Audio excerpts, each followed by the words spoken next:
375 million years ago, before any animal walked on land with a spine, the oceans had already invented their first nightmare. 4 meters of bone-plated muscle, a skull that weighed more than a man, jaws built not to bite, but to amputate. It had no rivals, it had no equals, and in less than 20 million years, every last one of them would be gone. The Devonian seas were not the oceans we know. No whales, no bony fish in modern form, no marine reptiles, just an alien water column dominated by armor, fish with bone-plated heads and cartilage skeletons called placoderms. From the Cleveland Shale of northern Ohio, paleontologists have pulled hundreds of these skulls. The largest belong to one species, Dunkleosteus terrelli. Russell Engelman at Case Western Reserve has recently reset its adult length downward, closer to 3.5 meters than the 10-meter figure older books still cite. Shorter than the legend, still the apex predator of an entire ocean. Then the water changed. Across the Late Devonian, oxygen levels in the oceans collapsed, not once, but in pulses, the worst of them around 359 million years ago. Geologists call it the Hangenberg event. It is recorded in a layer of black, organic-rich shale that marks the moment seas across the globe suffocated themselves. The trigger is still debated. Possibly the spread of land plants pulling carbon from the atmosphere, possibly catastrophic volcanism, possibly both. But the result is written in the rock, a planet's worth of seafloor, deoxygenated.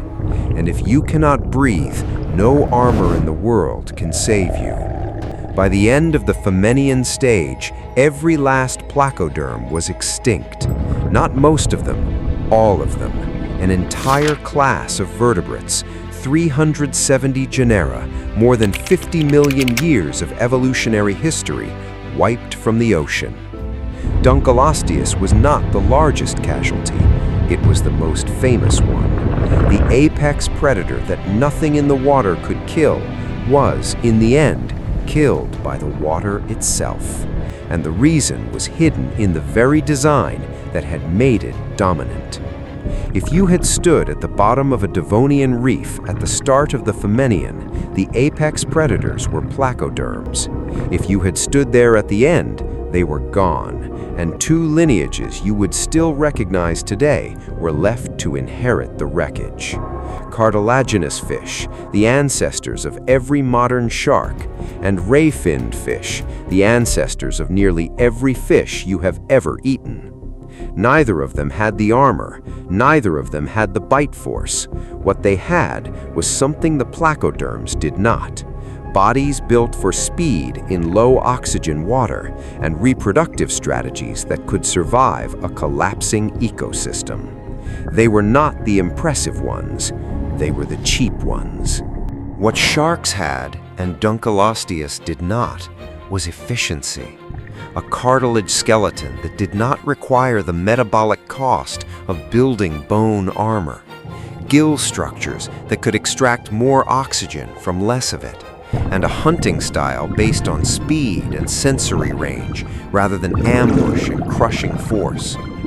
Michael Coates at the University of Chicago has spent decades reconstructing this earliest shark lineage from fragmentary Devonian fossils, and the picture that emerges is consistent: small, fast, generalist hunters. Sharks did not survive the Devonian extinctions because they were better predators than Dunkleosteus. They survived because they were cheaper to keep alive when the world stopped feeding generously.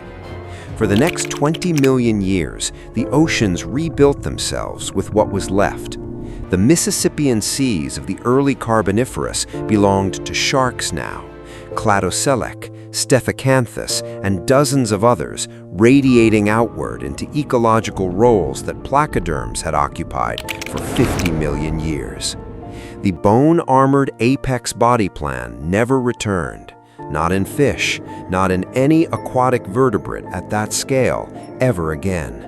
Whatever advantages armor had once given the placoderms, evolution had quietly registered the cost, looked at the ledger, and stopped paying it. And here is where the story stops being about one fish, because the placoderms were not the last apex predators to be built like a fortress and erased by the same kind of event. The marine reptiles of the Mesozoic, ichthyosaurs, plesiosaurs, mosasaurs, armored in their own way with size and bone density, would also vanish when oceans changed faster than evolution could adapt. So would the giant sharks of the Pliocene, so would the great whales of the modern era if current trends continue. Dunkleosteus is not a creature. Dunkleosteus is a template, and the template, every time it is built, ends the same way. Evolution did not stop building apex predators when the Devonian ended. It is shaping the next ones right now, in the deepest trenches, in warming seas, in coral reefs that have not yet collapsed. Every week, this channel tracks the pattern. The story continues. Somewhere in the ocean tonight, the next armored nightmare is being built, quietly, generation by generation. It will rule, and then, like everyone before it, it will not.